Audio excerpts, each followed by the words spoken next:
What you gonna do, brother, when Jeff Townsend Media runs wild on you?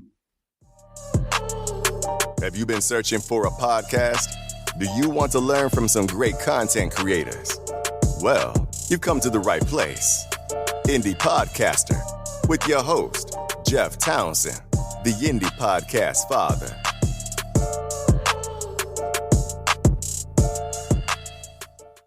All right. This is Jeff Townsend. Thank you for checking out another episode of Indie Podcaster. This podcast is made for podcasters and other content creators.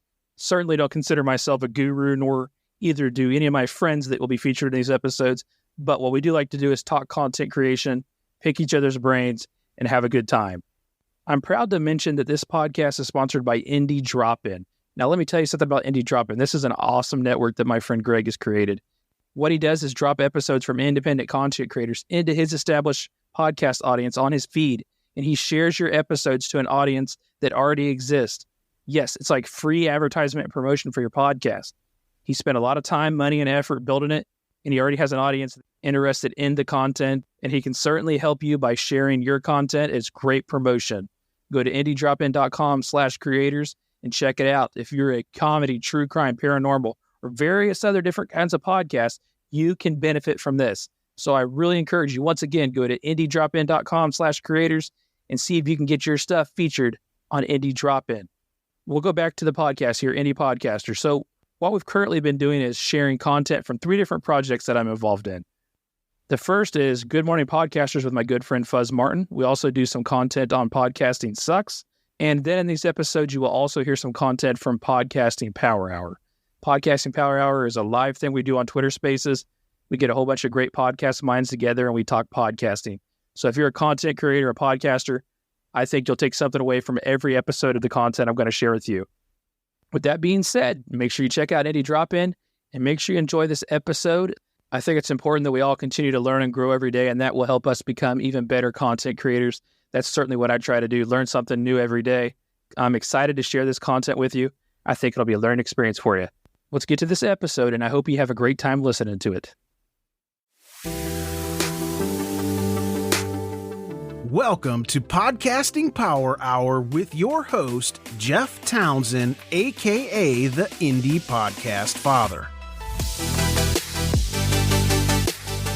I'm your co-host, Greg, from Indie Drop-In Network.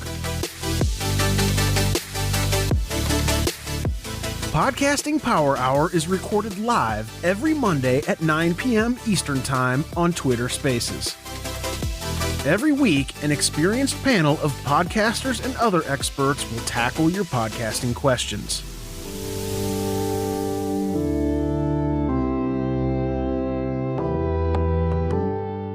Special guests on the panel today: Ariel Nissenblatt, founder of Earbuds Podcast Collective and community manager at Squadcast FM. Jim Mallard, host of The Mallard Report. Tanner Campbell, host of Good Morning Podcasters. Dave Jackson, host of School of Podcasting and Ask the Podcast Coach. Pixie, host of Project Podcast with Pixie and Next on Stage 1. We will, of course, put links to all of our guests and any relevant information in the show notes. All right, let's get this party started.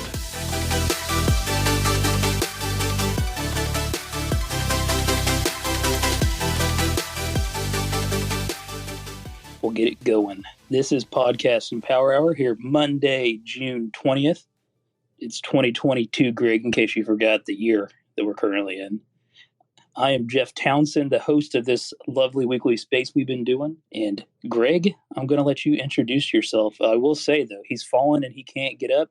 His social security number is 1. It's Greg from Indie Drop-In. You pick up from there, buddy. How can I even follow this? Like, I mean, you got most of that correct, except for all of it other than the Indie Drop-In part. Hello, everybody. Greg here from Indie Drop-In. I'm sure I'll talk more about Indie Drop-In later, but I'm happy that you are all here. Next is Jim Mallard. He is the closest thing to the John McCain of podcasting, except for Tanner Campbell, of course. It's the Maverick Jim Mallard. He's been podcasting forever. What's going on, Jim? Not a lot. Yeah, 2011 is when I started the Mallard Report. We talk a little bit about everything, paranormal, new age, religion, politics, money, all those things that mom and dad tell you not to talk about. Yeah, I try to talk about them all. So, yeah, there's that in a nutshell. And all on one podcast, which is kind of freaking crazy, to be honest. But nevertheless, Tanner Campbell, what's going on, man? You used to be the podcasting sucks guy now, and you kind of did a Good Morning America ripoff, and it's Good Morning Podcasters now. So how you doing, Tanner? Thought it was more of a Good Morning Vietnam ripoff, but I can go with GMA. Sure. I'm doing great, Greg. One of these times we should switch it up and let us introduce you. Be like, his name's Jeff. He works in a bottle top factory. He has to clean poop up sometimes. Jeff Townsend. Yep, I am the go-to for all in my new career path that I've been forced upon me. Okay, next, though, let's get past Tanner there. The Hall of Famer, podcasting Hall of Famer. It's been podcasting since 2005. Tanner wasn't even weaned yet then. It's Dave Jackson. Thanks for joining us, Dave. I know buzzed you a while and he just got back a hold of me. So Dave must not check his Twitter DMs very often. I do not. I suck at Twitter. I'm getting better. But yeah, Dave Jackson from the School of Podcasting. Happy to be here. This should be fun. It should be. And we'll let people start requesting now if they have any questions or something they want to talk about. In the meantime, Greg, I'm going to let you kick it off with some podcasting thoughts you've had this week. Well, I think I struggled with the age-old question of what to do on vacation. I don't know if anybody thinks of that, but I know a lot of people just kind of tell the audience, "Hey, I'm taking off," but of course, I had to record additional episodes and get ahead. So that's not a recommendation, by the way. That's just what I did. So that's pretty much consumed my my week. Basically doing multiple weeks worth of work in a single week because, I can never get ahead and have episodes in the can like every good podcast coach would tell you to do. I've never been ahead, not once. It sounds nice though. Jim, what do you do ahead of vacations? I'm curious. This is a good topic because I think we all struggle with this. I was going to say, well, I'm a little different because I'm used to doing live shows. So if I'm taking the week off, I just take the week off because to record ahead of time kind of lose that live dynamic that I've built into my show. So it sucks. But there are times, I will admit, that I record a guest because of time zone differences. But I still don't think those shows are just as good either. So, hey, Jim, you know that people listen to your podcast after you record it, right? Yeah, but I'm talking for me. It's just how I prefer to do it because I get that live dynamic from my listeners. So it's that friction that I like. So got it. I trust me. I know people listen to the podcast because that's how 97% of people listen. But I'm just messing with you. I'm trying to shift the momentum to you instead of me. Don't worry, it'll come to me. Sure, just give me a few more weeks. It'll be all on me. Yeah, and if you have any questions or something you want to talk about, requests to speak. Dave, what do you do for vacations? I'm curious, man. Well, here's my thought. I go on vacation. It's not my listeners well, I guess I'm not listening to podcasts this week because Dave's gone. No, they're going to go find something else to listen to. So I'm giving my audience time to go find something else to listen to. And in the event that show is better than mine, they may not be coming back. Maybe somehow somebody else is niched down and it really, really fits what they're talking about. And maybe I'm just not quite as good a fit as I thought I was. So I always record. When I went to Podfest, I recorded 2 episodes, one to go out my normal Monday, but while I was flying home, my episode came back out while I was flying home. So that's my just weird insecurity, worrying that I'm going to lose my audience if I miss 1 week, which I realize when you say it out loud is kind of like, well, then your show wasn't that good. But that's my thought on that. You articulated my struggle perfectly, Dave, because Mark Asquith, he disappears for 2 months and comes back and says my downloads are better, and I just don't think I can wrap my head around it. Yeah, I think part of it is because I realize there are times like you need to take a break. Like you're mentally losing it, and your kids need braces, and grandma's in the hospital, and life is happening. And that's where I think Mike Rowe, the guy that from Dirty Jobs and all that, he has a show called "That's the Way I Heard It," and he said, "Hey, the good news is I got a book deal." He goes, "The bad news is I can't do a podcast and write a book." And so he said, this will be next week is my last episode, and I will be back on this date. And then when he came back on whatever that date was, he's like, "Hey, I got more good news. I got a TV show." And he said, so the show, so as long as you let people know if you have to leave, and again, that's not my first choice, but sometimes, you just got to, then just let them know when you're coming back. That way you don't lose your integrity. Man, I don't do any of that. I guess it depends on the show. So for my daily, I'm fortunate, I podcast for podcasters. So I feel like I could just like, hey guys, I'm gonna take a week off. Bye. And they're gonna be just fine with that because they're podcasters and they all probably wish they could do the same thing, but they don't podcast for podcasters, so they can't. But with my other podcast, Practical Stoicism, I just took a month off to finish the book that I was writing for it, which I finished. And I just told them, I said, hey, this is, I picked a logical place to stop in the text. And I said, hey, by the way, this is going to be the last episode. I'm going to take a month off. I'm going to do these things while I'm gone. And when I come back, everybody who's a subscriber will get a copy of this book in PDF form for free. And if you'd like to buy it, that would be really nice of you. And then I've got this other podcast. It's not mine, but it's one I listen to every day. And I thought that this gentleman did something pretty cool. His name's Alex Lieberman. He hosts a podcast called Founders Journal, which is from the guys who do the Morning Brew newsletter, which everyone here should subscribe to because it's a great newsletter. It has nothing to do with podcasting, but it's a great business and entrepreneurship newsletter. And he recently he's taking about 2 months off.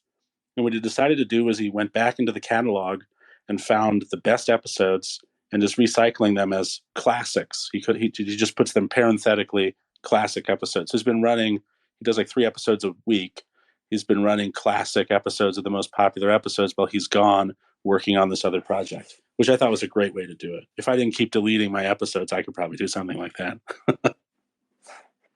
It would make more sense in your case, because that's the one that always scratches my head when somebody takes an episode that's in their feed and then they re-release it. I go, if they had actually followed the show, they could have listened to it anyway. So Tanner, in your case, where they can't get it from your feed, I think that makes more sense to do it in that route. And I guess the bottom line is, as long as you communicate with your audience, because what happens, I think, again, all this crap is just my opinion.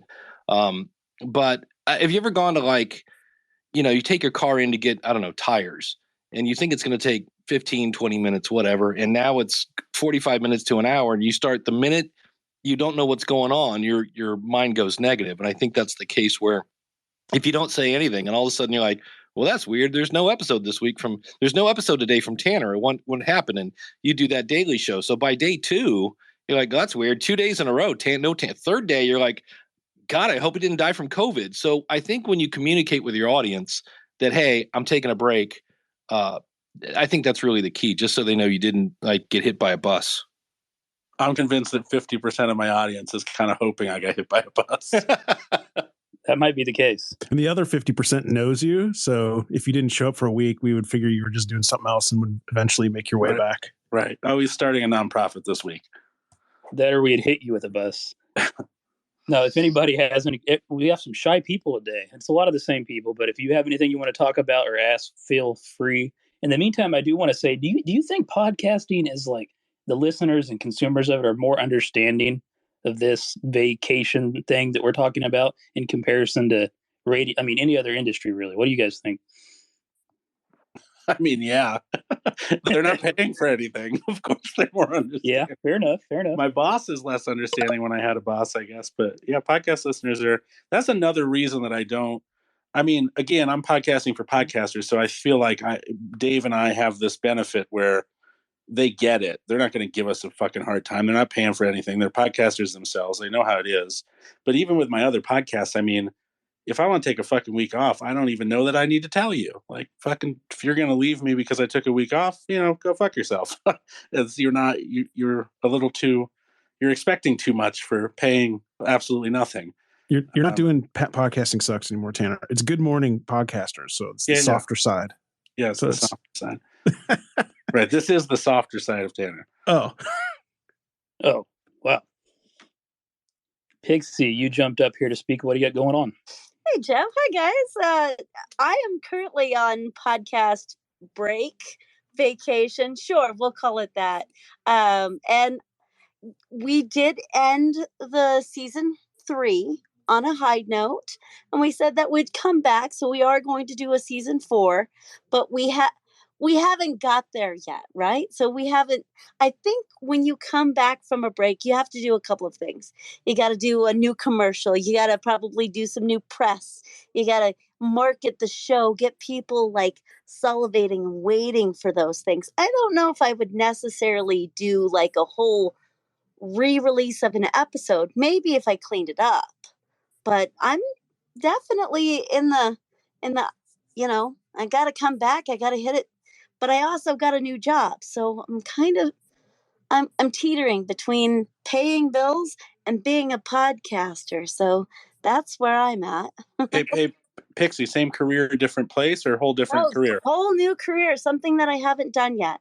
But cool. Yeah. Congratulations. Yeah, congrats. Well, when you need money and you go back to your old job and it's just not what you want to do, you kind of have to figure things out. So that's where I'm at. I'm like, do I show up for podcasters, which I'm still doing my Wednesday show, but I'm not doing my main show. So I don't know. There's a lot of things to think about when you leave podcasting. Or Pixie's going to send me on a tirade, be like, how come Pixie couldn't come to her audience and make a living? How come we can't make some fucking money, guys? This is what I was going to. Because I'm terrible at business. I'm just terrible at my business. Other people's business, I'm fantastic at. Why? I thought this was the get rich scheme. Like, what are we all doing here? This is the Tanner Campbell show. Yeah, Tell us, Tanner, how to get rich. No, but Pix. So, how's the co-host handling your decision to do this? How's that going? Well, I think he's moving forward with his podcast that we started in the beginning. And kind of refiguring out those. He's on his own now. So he has to like trek out there into wilderness and kind of figure it out for himself because we haven't talked in like 2 weeks. It's crazy. Wow. So let me ask you this, because I know you and him, and I think we all have struggled with this when we've had a co-host. So you guys have different philosophies and views on, I guess, the podcast. So walk us through that a little bit, because I think we've all had that challenge. I mean, I've had a podcast with Tanner. It was very challenging. Oh, gosh. I'm sorry for you, Jeff. I did all the fucking work, you douchebag. So 2 months ago, for those of you that don't know, I came to the position where I was like, okay, we got all of the bugs out of the show. We sound good. We look good. We communicate really well together. I was like, this is the opportunity. We need to go out and find sponsors. We need to go out and do all of this for the podcast. I was like, hey, Mr. J, what do you think about that? And he goes, Pixie, the podcast is just a hobby. Yes, he wants to make money, but he wants people just to hand it to him. And I said, that's not really how it works. We got to go out there and we got to find people. We got to schmooze people, if you will. Get them involved in what we're creating. And he's all like, no, I don't want to do that. So as soon as he did that, it crushed me because I'm a pusher. Everybody knows I'm a pusher. And so I scaled back. I scaled back in my marketing. I scaled back in finding new friends. I scaled back in like everything. I basically gave up on the podcast in a way that I was just like, I'm done. And so we're going to do another season, guys, because I can't give up on just at season 3. That's a hard call. That's when you're in marriage counseling and you're like, well, I want kids. And the other person goes, no. You're like, okay, either I'm going to change my mind somewhere down the road. Like somewhere down the road, I'm not going to want money. And that could be, I always talk about the awkward conversation that every any team that's doing a podcast, you got to have that awkward conversation to set expectations. Who's doing what? If we make money, who does it go to? And then once you get over that awkward conversation, then you can go back to having the fun. But otherwise, you end up, I work for a media host, and there are times when Ernie and Bert are really pissed at each other, and it gets ugly, and people are deleting files and changing passwords. And so you got to have, now that, agreeing on expectations isn't going to make everything rosy, because people are still going to get mad at each other, but at least you have, maybe some expectations going in on who's doing what. And it's just ugly when it doesn't match up. Yeah, I think a lot of that work before is real important, but then again, as time goes by, things change. What about you, Jim Mallard? You ever done a podcast with anybody else? I actually have. That's where the Mallard Report came from, because it went so ugly it turned sideways. And after about 8 weeks of that, I decided we're putting that on the shelf, and I started my own show. So I totally understand the Dave Jackson's point about marriage counseling, because it ended in divorce. And sadly, I think that's how most shows with co-hosts do. I'm not saying all of them do, but I think that it's just like marriage. It's a lot of work, and boy, yeah, it's just a lot of work. Well, and the other thing too is sometimes it's not an argument. It's like, hey, my spouse is pregnant and my life is going to change drastically. That's nothing kind of, you're not antagonizing somebody like, look, I have a life change and I can't do this anymore. And that's where you just kind of got to go, okay, well, I'm glad we sat down and had that conversation, because right down here it says, what happens if somebody can't do the show? Oh, we decided that we'll reach out to the audience or whatever you're going to do to get a replacement. So I don't know, Dave. I think shit, my partner's having a baby is a great name for a podcast. We're getting into reality shows and with audio. Right? That's the thing that's happening. Podcasting and pregnant. I like it. That's it. That's a live stream I will not be attending. Off the rails. You're requested to speak. What do you got going on? Thanks for joining us. I'm sorry.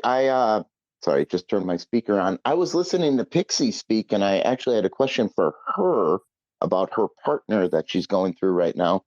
And I was wondering if you think there's any sort of jealousy because Pixie is an adult film performer. Do you think that, I obviously couldn't just post pictures and get 50,000 followers real quick. Do you think there's some sort of jealousy going on that you have an advantage over him and that may be making him salty? Wait, hold on. Pixie, did you jump from stage to screen?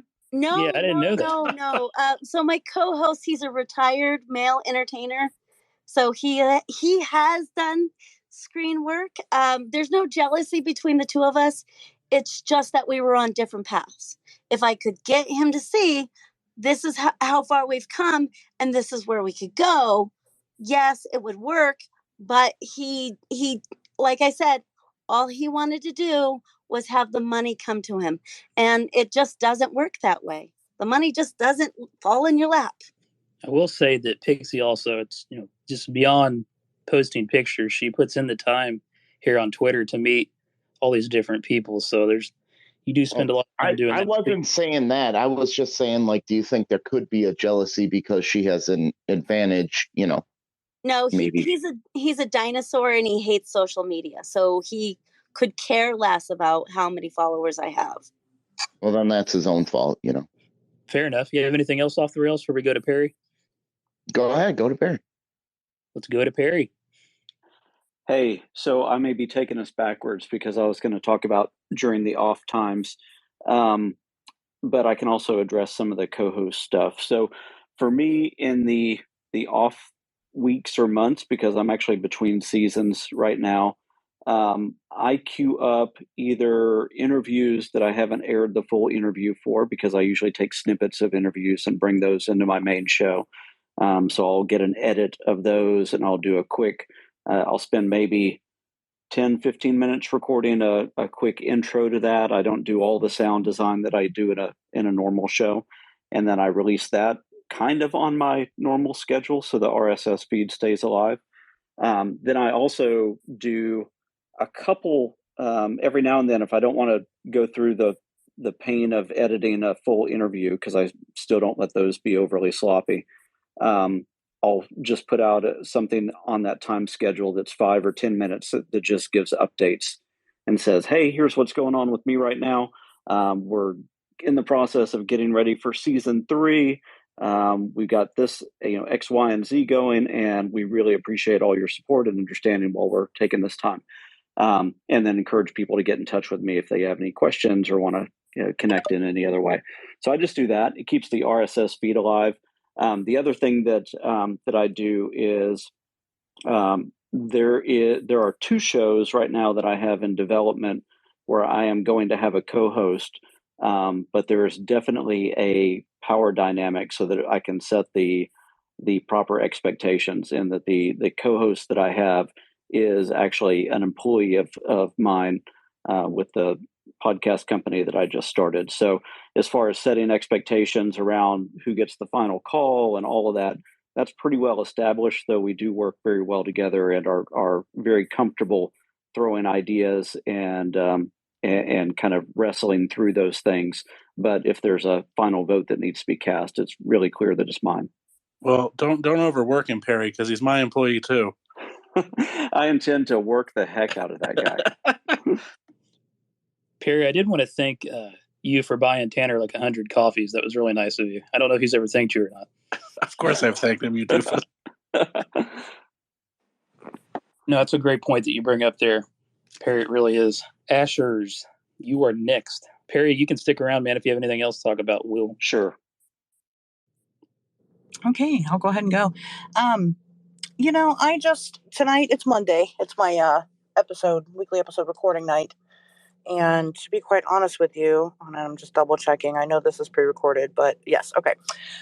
So what do you do when you don't record a great episode? I mean, I guess the simple answer is to just, do a new one. But when you're co-hosting a show with somebody else and they happen to think that the episode's great and it's not, that it's not targeted towards your typical audience and that it's going to bomb, I mean, you just kind of grin and bear it and wait until next week. I have a lot of guilt over it. I feel bad. Because we've had some episodes that I'm like, it could have been better, but like, this is terrible. So what do you guys do with that?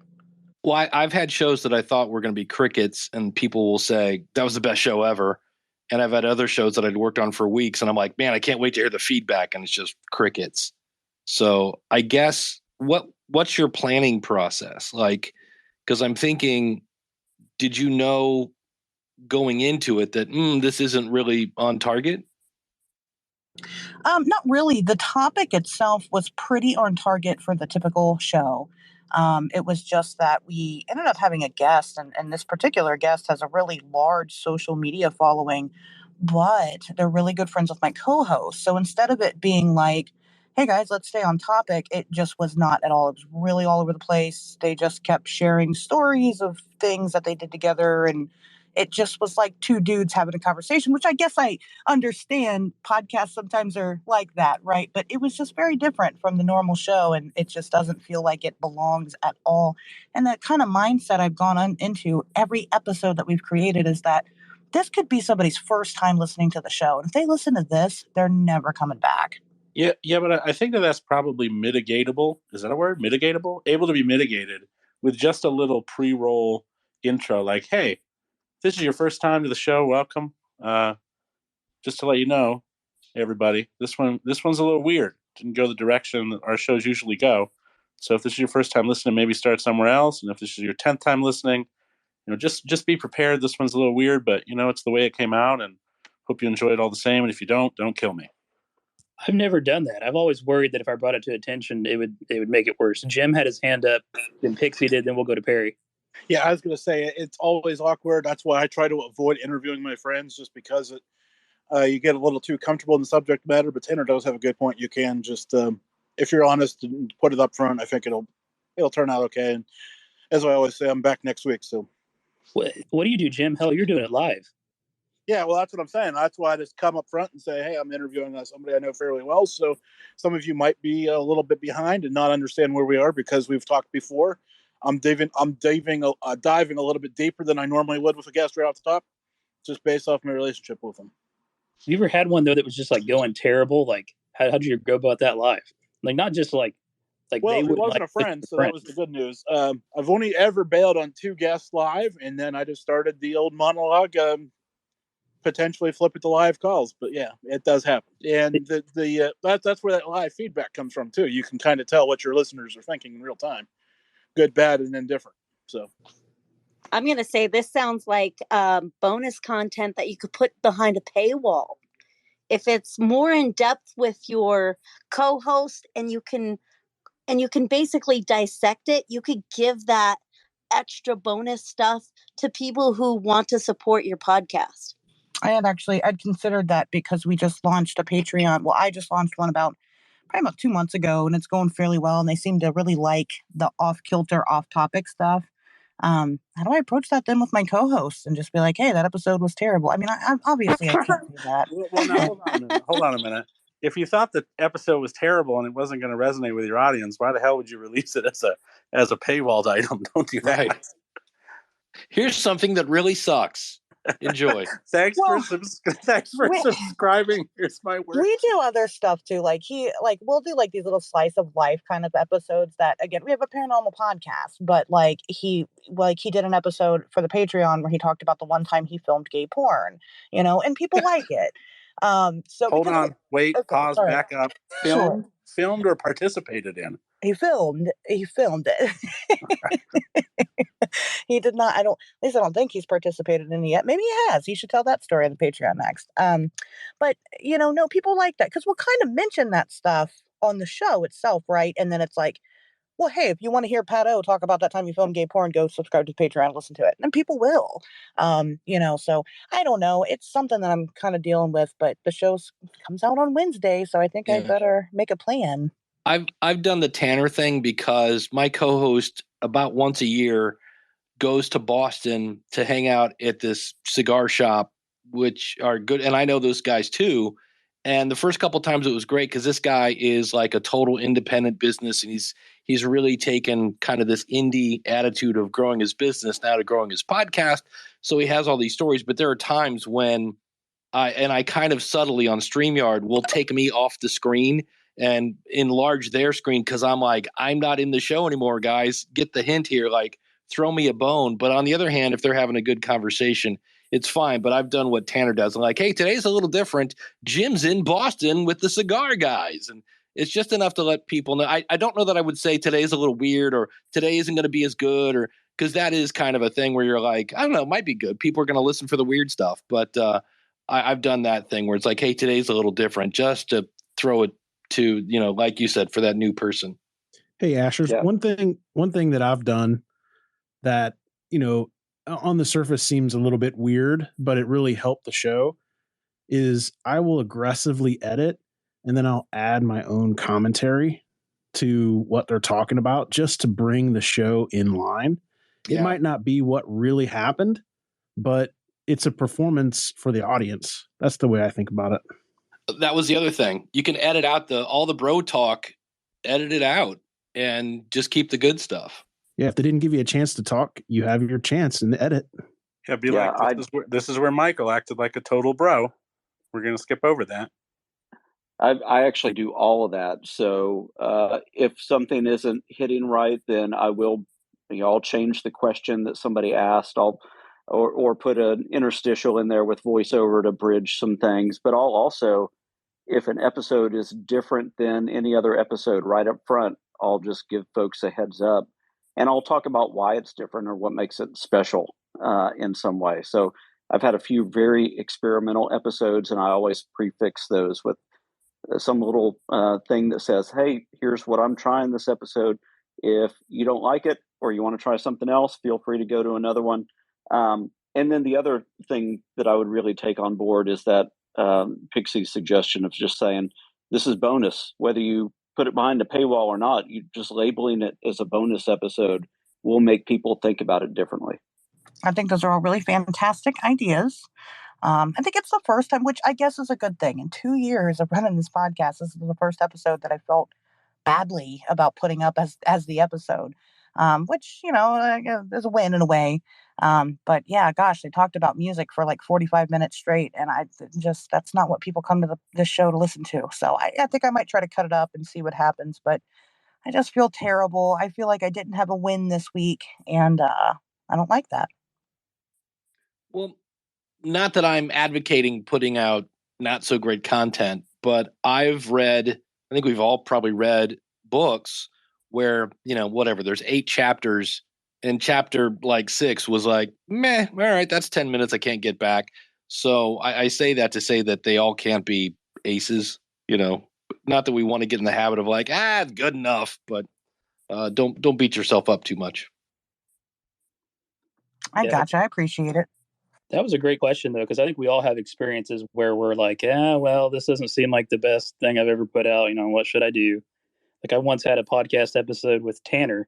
He dropped about 17 F-bombs. Then halfway through, he said, am I allowed to cuss on this podcast? So, well, you knew it going into it, man. That's your fault. The thing I do, because we all run into this thing, it's a situation we've all been in where somebody requests to be on the show. You kind of check them out. It seems like it's a good fit.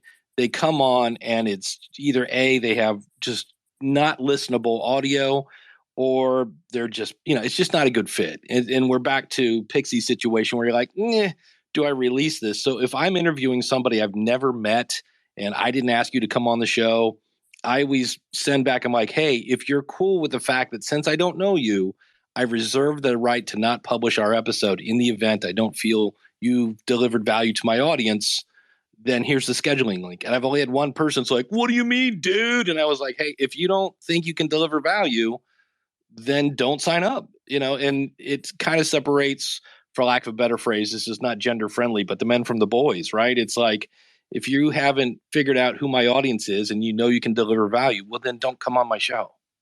But it's a cool safety net. Is it kind of important here to maybe also point out that we're acting like we're all pretty important? Like these podcasts are, come on, we're not running multi-billion-dollar companies and people aren't going to lose their job. And I think it's important also sometimes to just remember to not take ourselves too seriously. Ultimately 90% of the time you want to show up and you want to do great, but if you got to phone it in every now and then, you shouldn't be thinking, oh no, Jim in accounting is certainly going to lose his job over this. Yeah, that's a great point. There are times when we have to go, yeah, it's a podcast. The poor accountants. It's always them in marketing. Podcasting Power Hour is part of Indie Drop-In Network. If you are a podcaster looking to grow your listeners, check out IndieDropIn.com.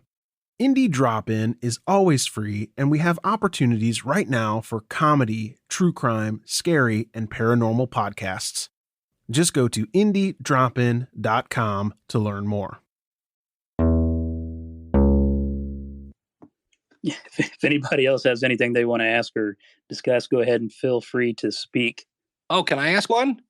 Absolutely, Dave. Let's do it.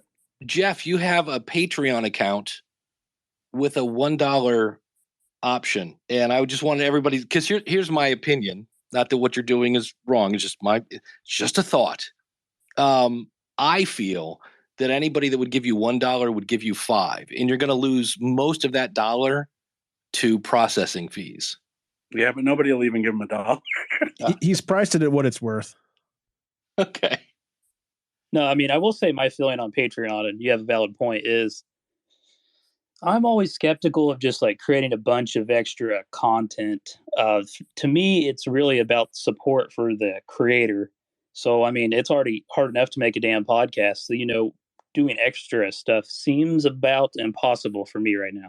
I don't know. Yeah, I don't know that you need to do a lot of extra stuff for Patreon. I'm saying that thinking about creating one right now. So listen to my ignorance, but I support a bunch of folks on Patreon.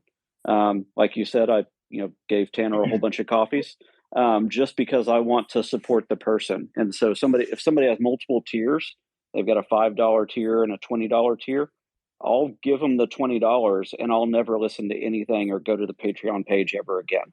Yeah, I had a weird situation with my Patreon where and again, if we could do air quotes here, my competition, people that are basically doing the exact same thing I'm doing were giving me $20 to promote them to my audience on a show where I was trying to get clients. And I was like, you know what? I'm going to get a lot more than $20 if I get a client out of this. And so I first put I reserve the right to not accept your patronage. And that just seemed weird. And so I just went to my patrons and said, here's the deal. I'm turning it off, except for there are 2 people that we treat as sponsors.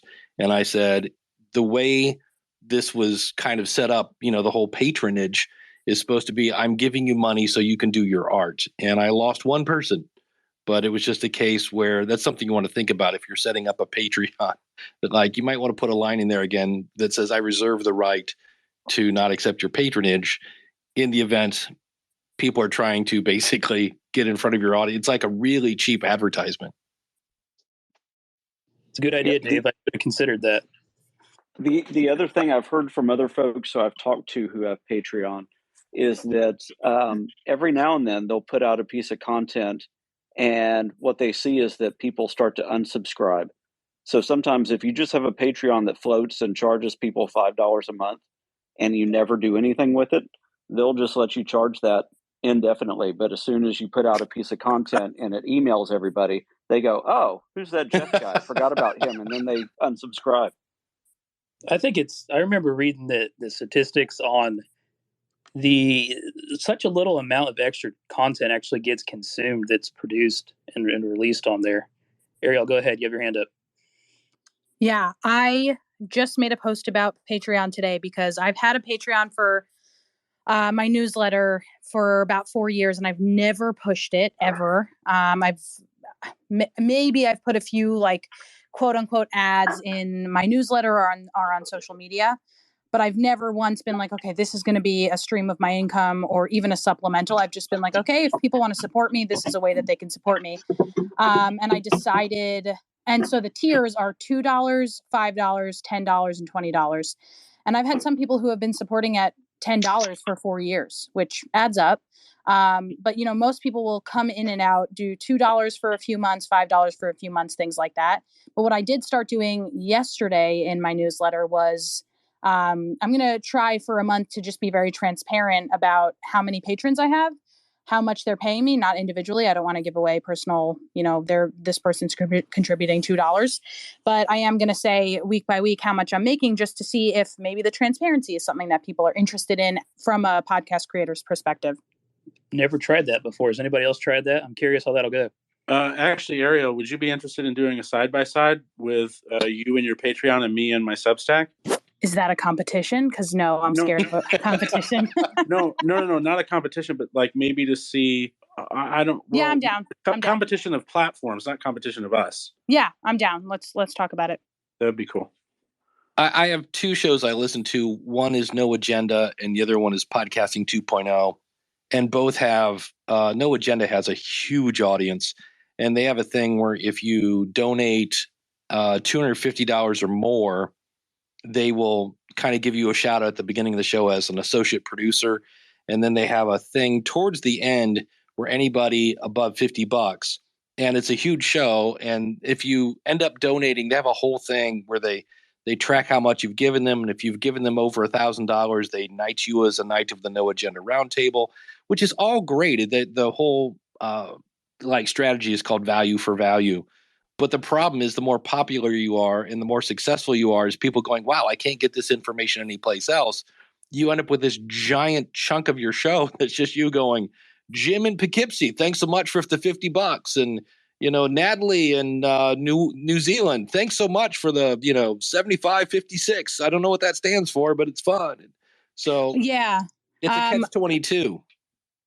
To add that one of the things that I do, I don't give them nothing in return for becoming a patron. I think I need to reassess my tiers. And I actually, at Podcast Movement in 2018, they had somebody from Patreon. Yeah. They had a whole room from Patreon who did an audit of your Patreon, which was really cool. So there are some people who can be like, okay, it's kind of like a pricing model. So what are people going to be attracted to?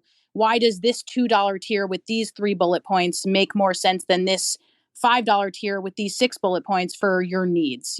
For that's if you're really looking to get something out of your patronage of this person. But what I am doing is I have a section on my website that sort of looks like James Cridland's bottom of his newsletter, where it's the logo soup of all the people who contribute to Pod News.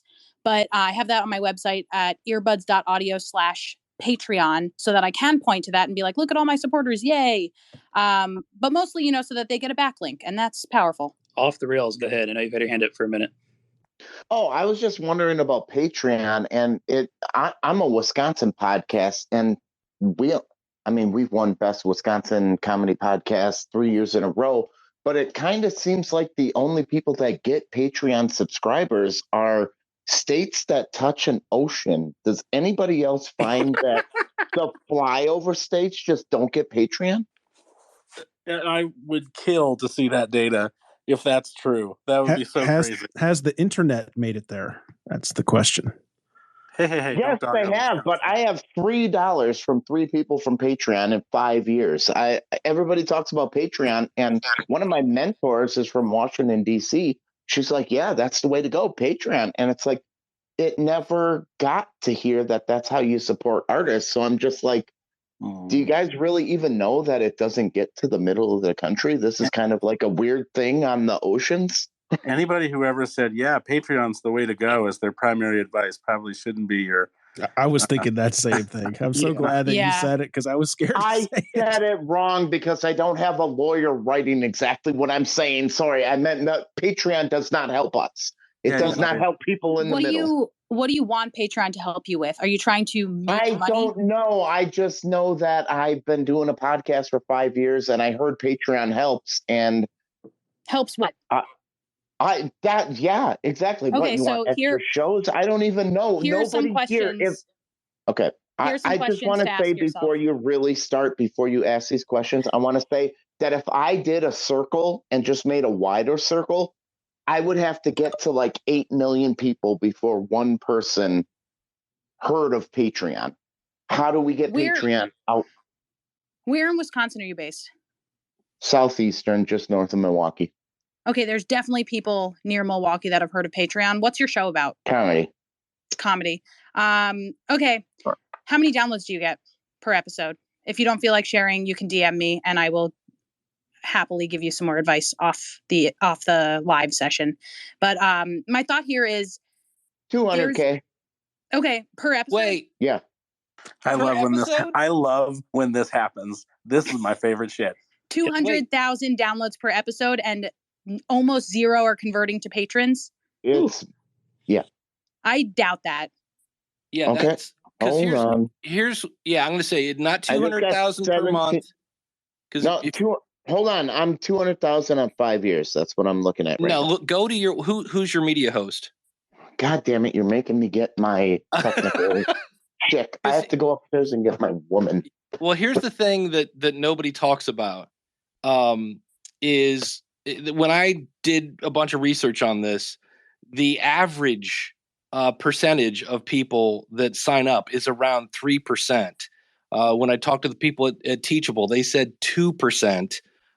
And I remember once I was listening to Radio Lab, and Radio Lab is one of those shows that when you say Radio Lab, if you're in front of a radio... Lab is my mentor. Autumn Fisher from Radio Labyrinth is my mentor. See, exactly. That's what I said. When you say Radio Lab in front of somebody, if they're a fan, they have to say, oh my God, Radio Lab. Radio Lab, one time I was listening, was doing a thing kind of like PBS. They're like, hey, if you enjoy the show, we're trying to get up to 1%. And so for whatever they were using, but crowdfunding it's a cool thing when you're doing the empowering show where you talk to entrepreneurs so they can empower other entrepreneurs and blah, blah, blah. And it sounds like every other podcast out there. Not that those are bad, but it's not content that you can't get anyplace else. And that's where you go, well, since you're not a running show where you can maybe get a shoe sponsor, it's hard to kind of package motivation in a bottle and go, here, buy one, get one free. It's a bottle of motivation.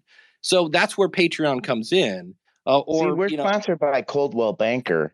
Well, yeah. Well, there you So, go. like, So then my question becomes, why do you want to do Patreon? Because if you have money coming in and you don't necessarily, it might even be bothering the people who are well, listening who to your show. doesn't want It might be more putting them money to off. come in?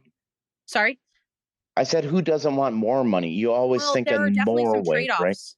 There are some trade-offs here. Like if you're making money and, yes, of course it's great to make money. It's great to make more money.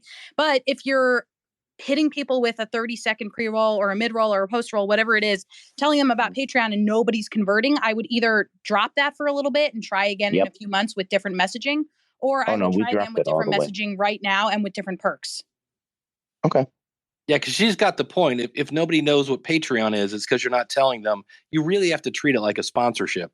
And you have to explain how they're going to benefit. Hey, if you like this show, but you hate the ads, and you have to be careful about that because you don't want to demonize your sponsors because they don't really like that a whole lot. If you want us to get rid of these really crappy ads, hey, thanks, guys. And then you have to treat it like a sponsorship and explain how they're going to be, if you want it ad free, it's bonus content. We do a monthly roundtable, whatever it is. Or if you just want to, help me support my art, but you have to mention it to them because, if, there are a lot of people that know what Patreon is, but there are a lot of people that are like, Patra, what? So you gotta treat it like an ad. It felt like at the time we were doing a lot of stuff for Patreon, and then at the end of the month, it'd be like, congratulations, here's your $2. You did 95 hours of work. And we're like, what? That was dumb. Let's not ever do that again. Don't do it.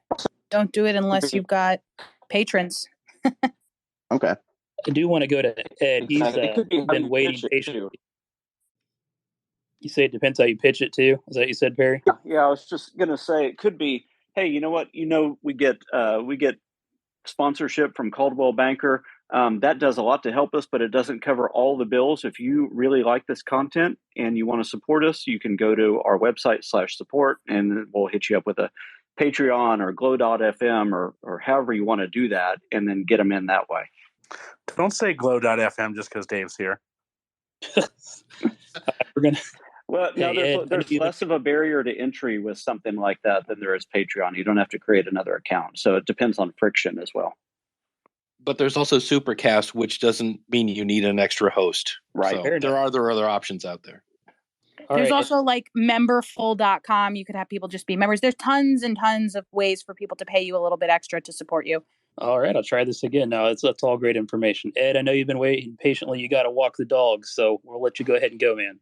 Oh, actually, I already came back home from walking the dogs. That's how I got lost your connection the first time because I hit a dead spot during the walk. But my question to Off the Rails would be, when you did have the Patreon the first time, how did you sell it on your show? When we had the Patreon the first time, we used to do a movie review show called Movies with Mark. No. I'm asking, how did you pitch it to your audience on the show? Oh, I just said, this is secret. If you guys want it, you can only have it on Patreon. Okay, yeah. See, it wasn't that they didn't have Patreon. You didn't explain to them what Patreon does. What I would suggest is find 5 or 6 shows that do Patreon and listen to how they pitch it. One of the shows I'm going to suggest to you right now is a show called You Must Remember This.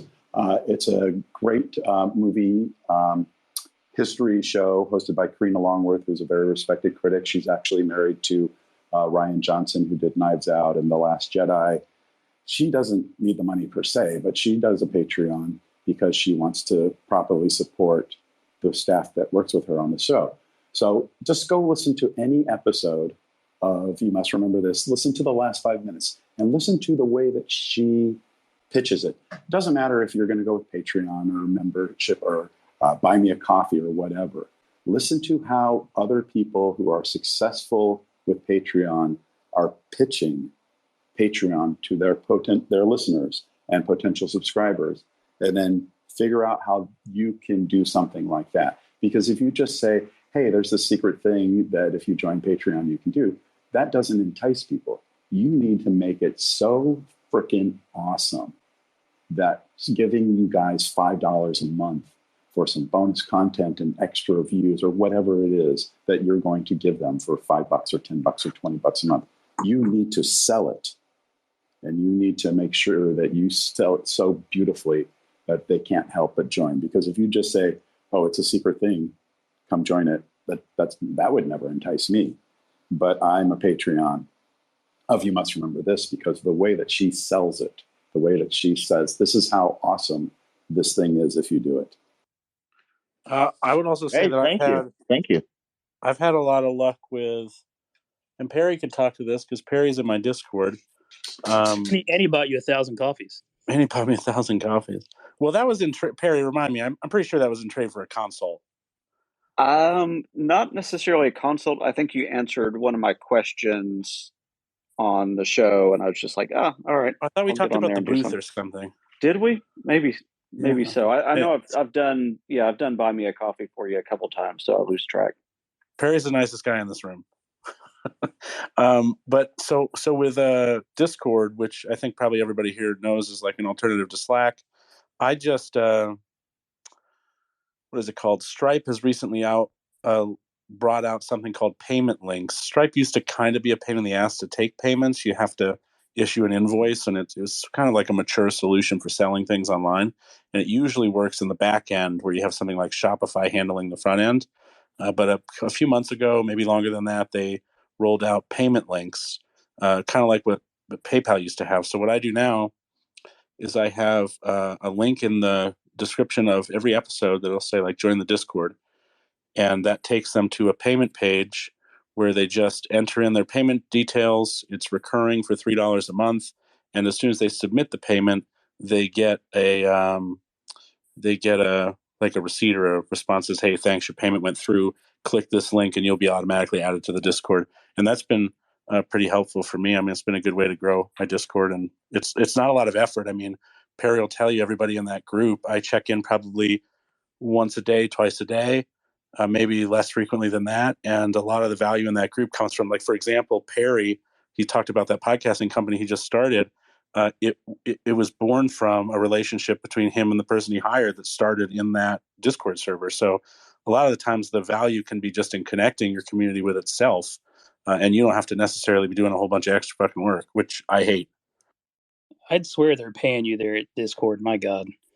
I don't even know how Tanner, Discord makes money. Can I ask Tanner a quick question here? Yeah. For that, do they need to enter in a new payment, or is it connected to PayPal as well? Because a lot of people can just click, enter my PayPal. No. Or do they have to enter a whole new credit card and stuff? Stripe doesn't take PayPal, so they would be greeted with essentially a very simple screen that says name, credit card number, submit payment, and it's really that simple. But they can't pay with PayPal; they have to pay with a credit card. Yeah, Stripe's a PayPal competitor, and we were talking about people that are successful with Patreon. If you want to become completely suicidal, check out the website Graph, so GRAPH, graphtreon.com. And if you go to advanced filters, you can say, just show me podcasts. And right now, the one that's showing it, the number one, the Tim Dillon Show, never heard of it, 45,527 patrons getting $221,445 a month. Yeah. I actually shared a post from him today. I didn't realize he was a well-known person. But that's a place where I'll go to say, like, okay, what are these guys doing that they're getting? I know El Chapo House, somebody told me they do like a PBS thing where they just do an episode that's like, we're not coming back until we get X amount of patrons. And I was like, well, that's a little different. If anybody else has anything they want to ask, go ahead and request to speak. But we are going to go to the greatest song ever sung. Greatest song, you know what I mean. The greatest song ever sung poorly. Sorry, you've been waiting patiently. I appreciate it. Thanks, Jeff. Just going back to the whole Patreon thing that you guys were talking about, and setting your prices too small. I think that's the thing that it's not just a podcasting thing. It's a thing where people are not used to sales type of thing. So I was at a concert this weekend, not related to the podcast at all, and there was a charity table there, and great charity, and the artist was supporting it, and it was wonderful.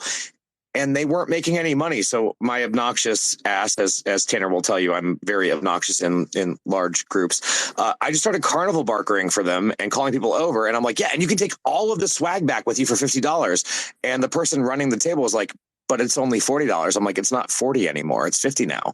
And we ended up raising, I don't know, like $400 in the time that I sat there for this queer charity in Maryland. It's just, if you ask with enough energy and confidence, people will just pay it. That's the secret. That's it. It's that simple. Well, I think it's that if you, I don't know if it's that if you say it with enough energy, people will pay it. I just think it's no matter what the price is, somebody's willing to pay it, and you got to let them know about it. Yeah, absolutely. I think go ahead, Dave. Go ahead, Ari.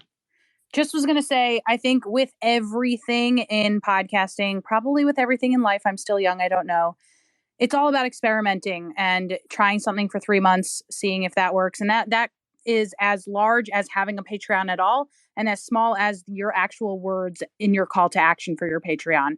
Try something, see if it works. Try it at the beginning of the show, try it at the end of the show, try it at the middle of the show.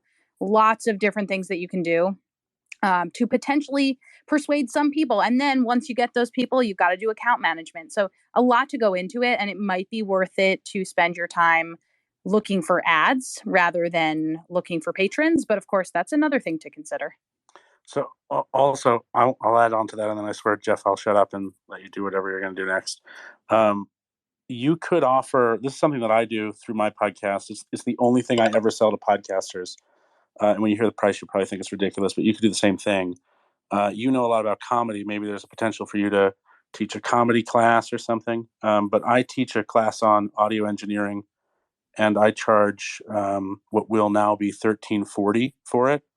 And that $13.40 includes RX9 standard. So that's like a $400 piece of software, a 1-year license to Persona Studio One. It includes all these extras to make it worth that much. And kind of going into what Greatest Song Ever Sung Poorly, see, I wanted to say it right, said, it's, if you ask, there are people who will say yes, but you got to ask, and you got to have it structured such that it's easy for them to enroll in whatever it is that you're selling or participate. And I mean, with anything, it does have to provide a value. So like just the secret content is probably, if that's how it's being sold, that's probably not enough. I don't want secret content. I want to know what that content is. I want to know why that appeals to me. I want to know how that speaks to what I will spend money on. And you have to do that, going back to sales. I hear people, and the problem is, the minute we start promoting ourselves, we feel salesy. And I'll hear people, because I'll be like, hey, don't forget to remind your fans, your listeners, to share it with somebody. And their pitch will be like, hey, like if you, maybe kind of want to, like, you don't have to, but like, if you want to, like, if somebody like, and then they'll say our website is .com. And I'm like, wait, what? But if you said, hey, if you like the show today, we're at 18 minutes. If you know somebody else that would like this, could you go to your app and just hit the share button? It would mean the world to me. And so I think that's a big part of it too. I think anytime anybody tries to promote themselves, the pitch is just like cringeworthy. I had a thread going on Twitter for a while that I would comment on every time a call to action in a podcast made me stop and actually do that call to action.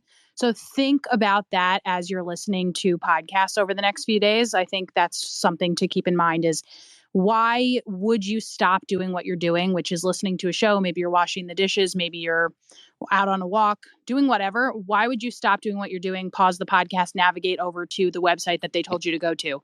What was it about that made you want to do that? I'll just tell you one that stuck out to me. It was a Patreon call. It was PRX, Radiotopia's big fundraiser that they do every year. And I was listening to the podcast This Day in Esoteric Political History. And they said that if you give at $2 a month to Radiotopia, you get to see This Day in Esoteric Political History's map of their upcoming episodes, and you can contribute to that map. And I was like, that is cool. I want to have, a part in this show that I love. So that was something that was interesting to me. That's something that made me pay money right then and there. So just over the next few days, think about that and tweet me. I would love to know what makes you want to do something. All right, we've got time for one more.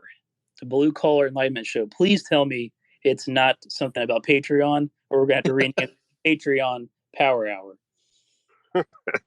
No, sir, I'm not going to do that to you.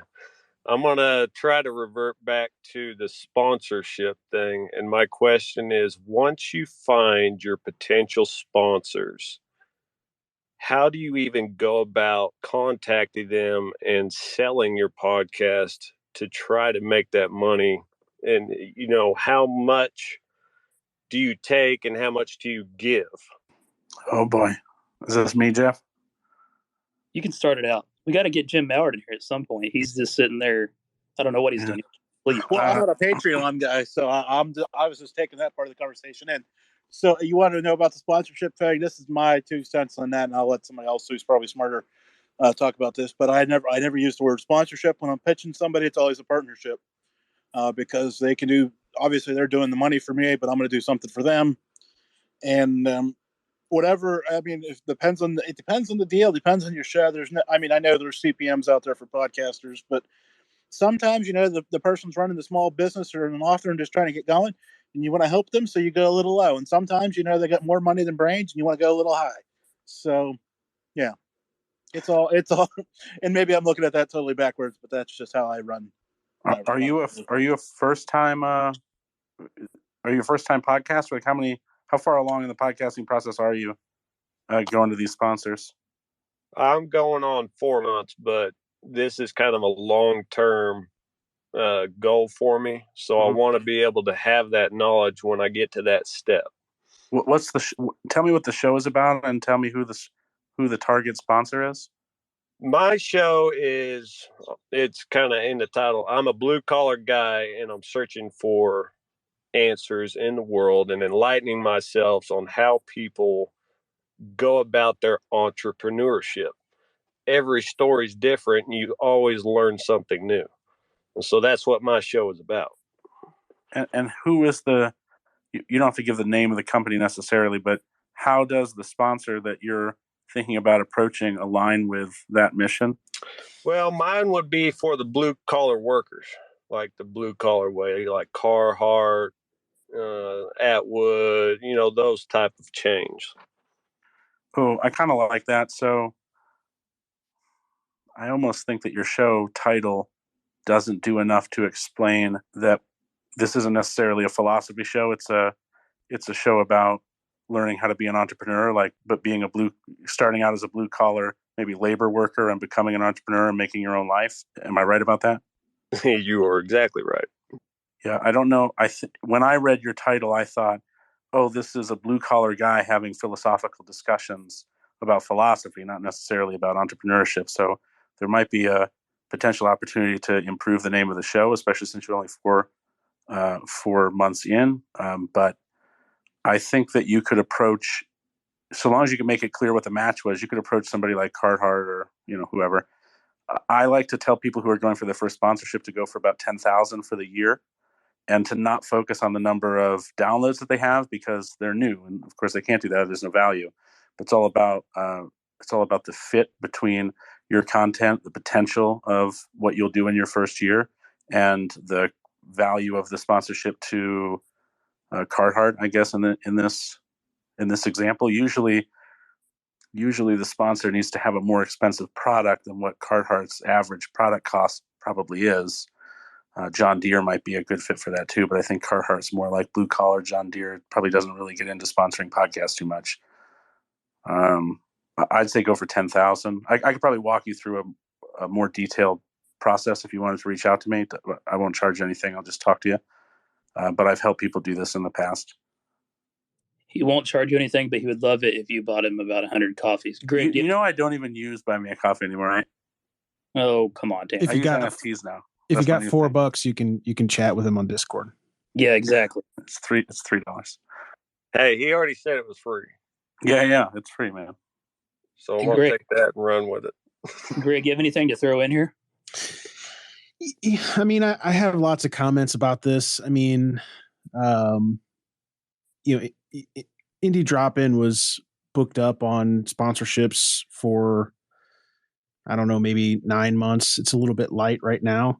But one thing I think is good is that you have to figure out what value your listeners, like you have to have the value for your listeners, but also for the brand, right? So if it's Carhartt, I think that you would have to really be able to sell them on what the vision is. Like, why would a blue collar worker who wants to move into entrepreneurship, why would they pick Carhartt? Are they still working in the foundry, like, or are they starting up their whatever tool and die business or whatever it is they're doing?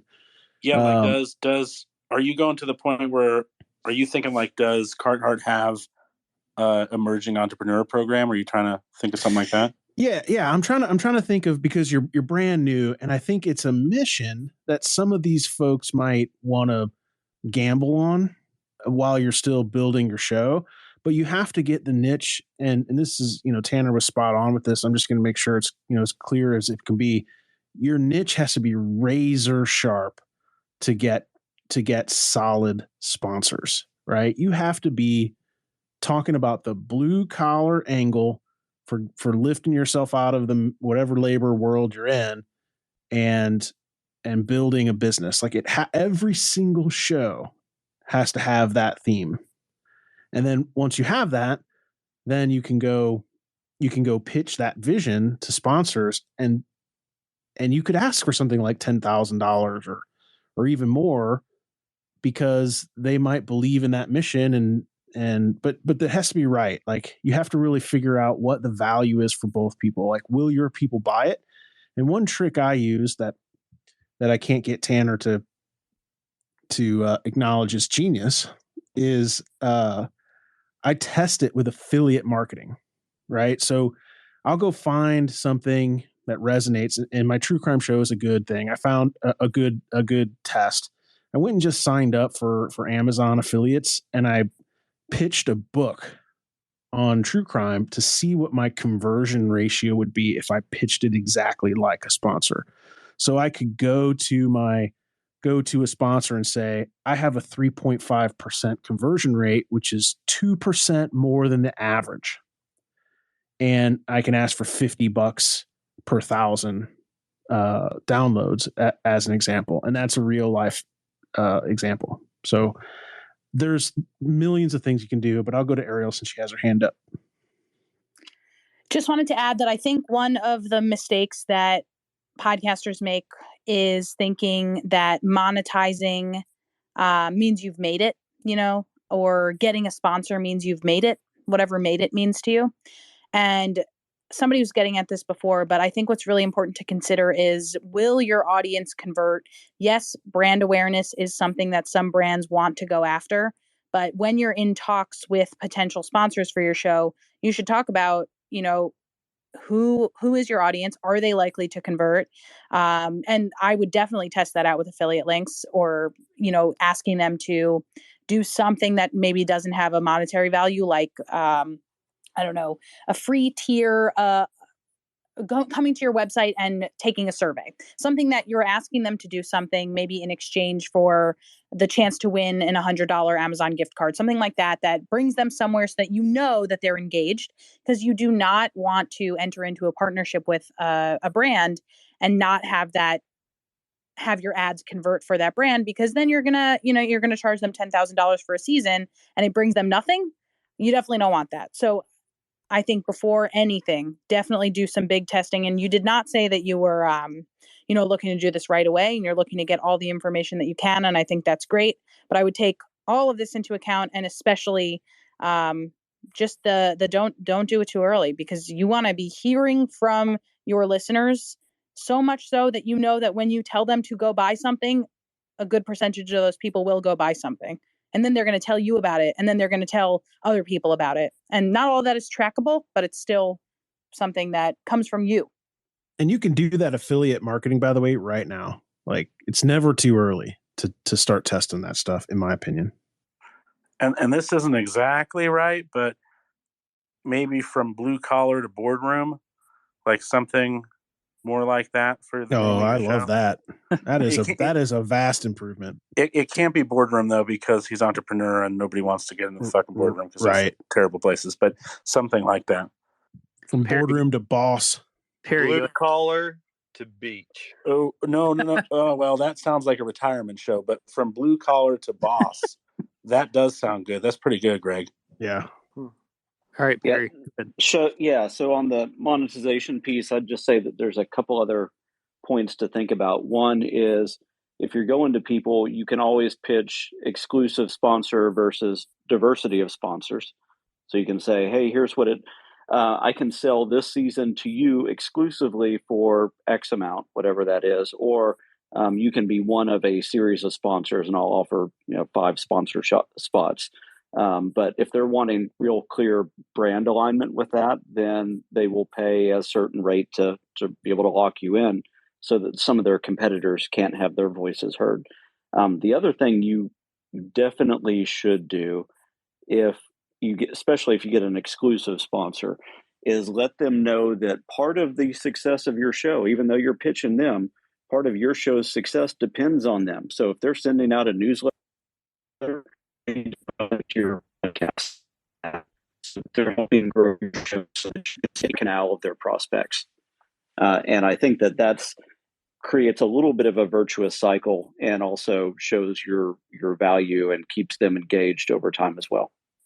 Uncle Dave, what do you think? And be sure to test the product first. When I was talking with people like Glenn the Geek and other people that had sponsors, because the problem is, if you promote a product and you're like, this is the best thing since sliced bread, and then your audience buys it and they go, wow, this is absolute crap. And then you come up, hey, we got a new sponsor. This thing is awesome. And they go, yeah, I'm not buying that. Like, you lose your integrity. So don't get blinded by the dollar signs to promote something that you wouldn't, give to your mom. Wouldn't getting these bigger sponsors kind of help with your numbers as well? Because they wouldn't be marketing you at all. Not at all. Not at all. If anything, they'll go down. Now, again, going back to what Ariel said, sponsorship does not equal success. Having an engaged audience who will listen to what you say, buy what you say to buy, that's success. And it really comes down to your why. I mean, I don't normally look at my numbers, and I was looking at my numbers today, and some places they went down, but I don't do the show for advertising. I'm advertising my own stuff, and my membership numbers went up. And I'm like, so I'm happy as a clam because I'm doing it to increase my membership site. If I was doing it for ads and focusing on download numbers, I'd be, oh my God, they went down 2%. I think these are all valid points, and this has been an awesome hour. A little too much Patreon for my liking, but nevertheless, we will get past that. No, go ahead, Dave. I have one quick question. Yes. I hear Ariel everywhere I go, and I'm dying to know if I've ever met you in person, because if so, I can't remember it.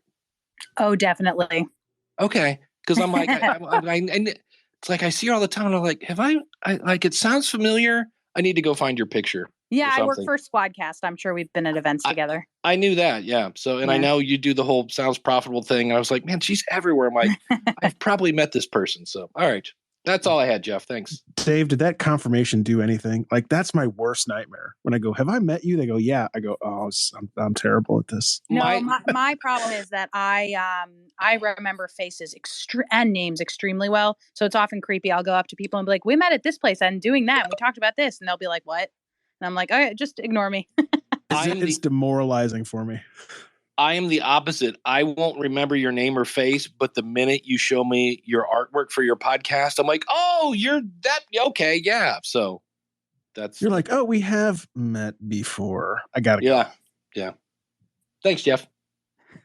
Losing your mind, Dave. How can you not remember her? Mark Beender, why are you jumping up here? What do you get to throw in? Well, I heard Ariel works for Squadcast, and a bit of a selfish question here with me running and building Podtricks. I've been thinking about building an integration with Squadcast as far as getting the recordings directly into the system.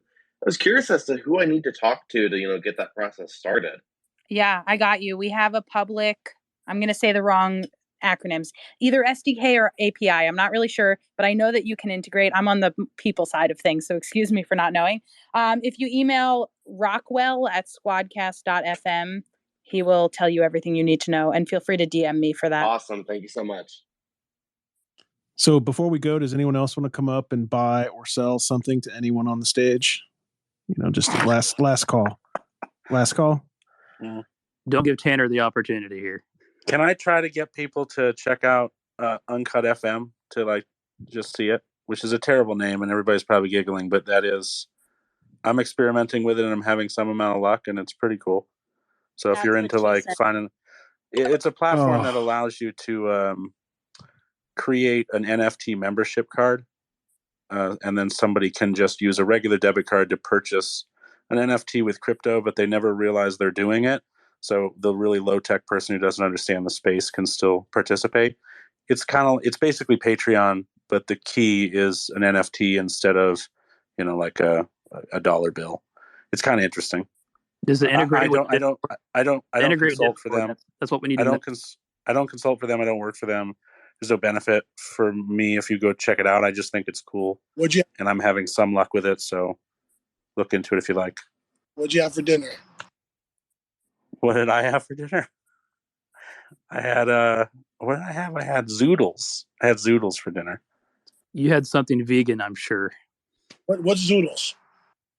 Zoodles are zucchini noodles. Okay. They were all right. Okay, I respect it. I went to an Ethiopian restaurant that had some vegan stuff. It wasn't that bad.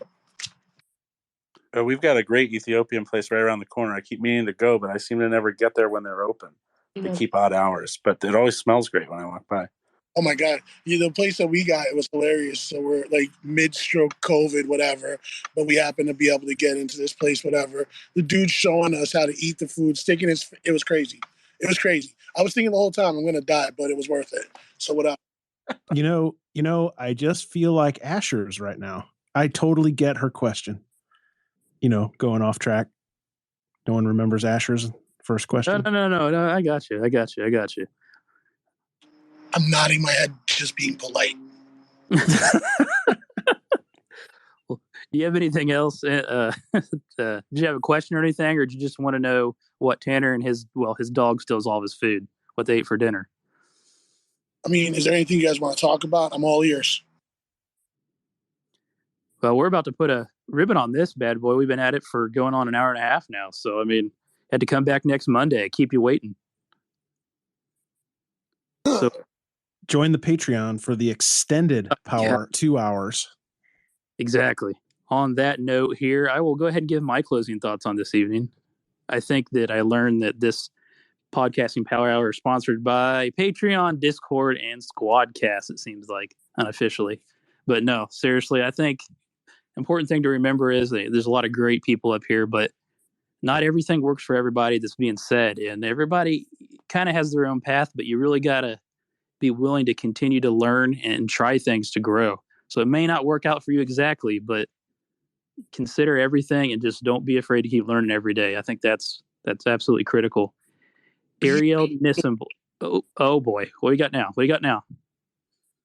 No, be the zoodle. Be the zoodle you wish to see in the world. That's how I'm closing it out. That's all you got. That's where we got to leave it. That's too perfect. Well, I got to give everybody else a chance. Greg, I think you should plug Indie Drop In real quick because you really do provide a great service for podcasters, and I think you should plug yourself. You deserve it. You're good. Thank you so much. Greg, plug yourself. Thank you. I don't use Uncut FM to plug myself in case anyone was curious. But if anybody wants to check out Indie Drop-In, it's indiedropin.com. Essentially what I do is if you have a scary, paranormal, true crime, or comedy podcast, I run a feed drop network. So essentially I play your show to my audience to help find you some listeners. It's really that simple. And we're over 2.5 years old now, and it's going strong. So new shows coming soon. Thank you, Greg, and thank you for helping pay my student loans. Appreciate it. No problem. Me and our sponsors have you covered. Love it. Jim Mallard, you've been a quiet one, but you always have some words for the wisdom to close things out. What do you got? Well, I'm going to jump. I'm going to be on the selfish promotion train tonight. Unfortunately, or fortunately for you, tomorrow night I have my wife on my show, so we're going to peel back the curtain, and you're going to learn a lot about me and my family, and something we haven't really talked about on my show in the last 11 years. So people have been kind of chirping and wondering, so we're going to put it out there and let people hear what goes on behind the scenes here in the household. So good, bad, or indifferent, we're going to do it. So. True Maverick. Sounds like a good time. What do you think, Greg? You're going to be there? Yeah, I mean, generally I prefer curtains to be closed, but I mean, I guess it'll be interesting. Tanner, you've got 10 seconds. Sell us what you could sell anything. Like ice to an Eskimo. Do it. You keep telling me that. No, I don't have anything to sell. I will need everyone's support in the coming weeks, as I have just recently ordered a hydro rowing machine, and I've finally lost enough weight where I can actually start doing some heavy exercise. So I'm going to start cranking these man boobies down. That's what I'm working on. That's what my week is all about. The way sweaty AirPods pop out of your ears is going to make you furious. Just preparing you. It's basically like the Peloton of rowing machines. It's pretty cool. Hopefully I didn't spend $3,000 on it for no fucking reason. It just sits there and collects dust and clothing. So it's just 96 easy payments of $6. Well, Tanner, Dave, I don't know if you can top this for your closing thoughts this evening, but I appreciate you taking the time to jump on here. It's nice to finally talk to you in person instead of just stalking you during your as the podcast coach on YouTube. So thank you. Yeah, thanks for having me. Yeah, first of all, Tanner, rowing sucks. I have one gathering dust in my basement. It's not fun, but that's not supportive, Dave. I'm sorry, but just keep thinking about it. I actually cleaned mine off today. I was like, I'm with you. I'm like, I got to work on the man boobs. But to go back to what Ariel said earlier, she said, look, try this, try that, try this and that. And it's one of those things that I was thinking about today that I'm like, I think I teach too much cookie cutter podcasting by numbers kind of thing. I was like, I think we need a little more creativity in the podcasting space. And you want to co-host with me? There you go. Do not do it. Do not do it. So that's all I have. But thanks for having me. This has been fun.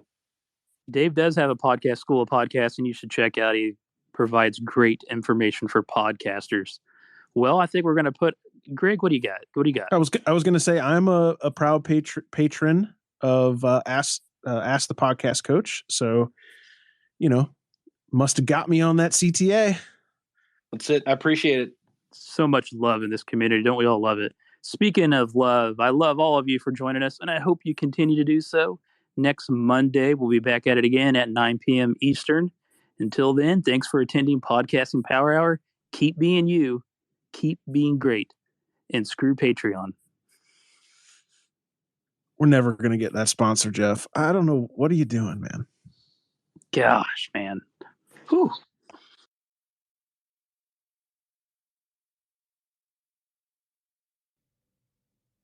Thank you for listening to the Podcasting Power Hour. Everyone is free to participate on Twitter Spaces every Monday at 9 p.m. Eastern Time. To join, just follow Jeff at podcast_father or Greg at Indie Dropin. If you found this podcast helpful, go into your podcast app and write a quick review. Other podcasters will see it and know this show is worth listening to.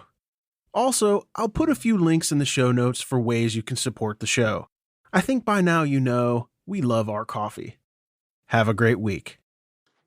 Now, I'll hang out for a few more minutes if people want to chat. Then I gotta get off here. Well, maybe Audible will pick us up. I mean, does Audible drop that? They used to send out like millions and millions of dollars in podcast sponsorships, but I don't know if they do that anymore. They have an affiliate program on, I think it's impact.com. Did you say Audible? Yeah. Yeah. Yeah. Audible sponsored some of my shows maybe like 6 months ago, but not since then. Probably didn't get the conversion they wanted. I think that's their goal, to sponsor every podcast ever. Good for them, though. Yeah, I want to sell mattresses. Like, that's when you know you made it. Oh God, I hate the mattress commercials. I hate all commercials. That's like your example, Pixie, of what you don't want to do. You always use the mattress example. Always, always. And because it kind of seems skeezy for a stripper podcast to sell mattresses. So I just don't even want to go there. Well, I heard Todd Cochran on the New Media Show explain how they sent him a Casper mattress, and he goes, "That's why they're not a sponsor." He goes, "The mattress sucked." He's like, "I'm not pimping that to my audience." So, God, can you imagine? No. I'd sell a mattress. I don't care. Casper, bring it on. He's in it for the money. He's all about that money, baby. I'll be like, you might not. My call to action will be amazing. Like, you might not know this right now, but I'm laying down, speaking in your ear holes. Oh boy. Well, I've got the worst sponsor pitch for you that I got in my inbox. Maybe I should save this for next week. We can talk about these. I got a diet pill. They wanted to sponsor my show for a month and pay me $95, which was actually less than the pills they were trying to sell for a month. Wow. The whole bottle for a month was $175. They want to pay me $95 for the month. I'll tell you, what do you guys do with your swag for all of you that get sponsors? Like, what do you do with your stuff? Like, I got blenders, I got pots, and I got stuff stacking up over here. Why don't you do like a whole giveaway to your listeners? Because they're supposed to buy it. Oh. He doesn't do anything for free. He's This is free? What are you talking about? Everything I do is for free. Well, autograph it and then sell it to your listeners. Oh, Jimmy. They don't want that. They'll charge me for that. They don't. One of one. Yeah, it's one of one because no one wanted it. There's an NFT too. The picture of me in it and the actual item. Oh God, it just gets worse. Like you think, oh, that's a dumb idea, but nope, there's more. Hey, that's why I'm here, right? So with Viral out of control. With the mattress, there's a guy on TikTok who basically went viral because he was he did like, I think it was 24 hours. Every time you donated to him, something weird happened and he couldn't get sleep through the 24 hours. That would be a great one for the mattress.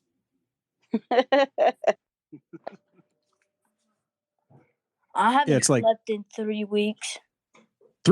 3 weeks? Oh, how are you alive? You better hang up. Yeah, you better go to bed now.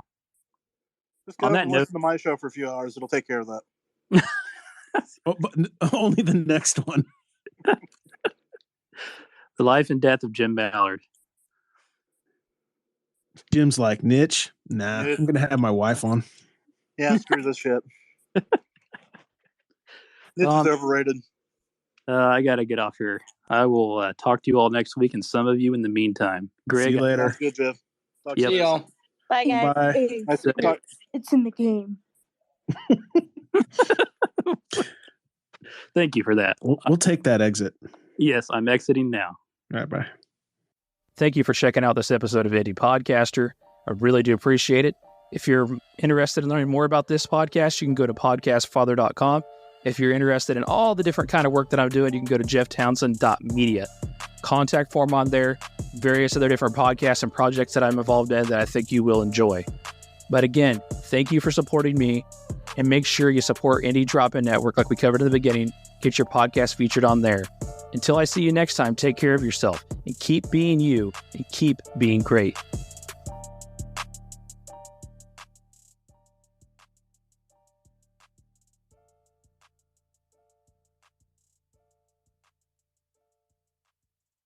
Jeff Townsend Media. CG, good night.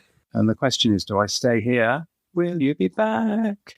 Are you gonna come back? Will you be back? Are you coming back?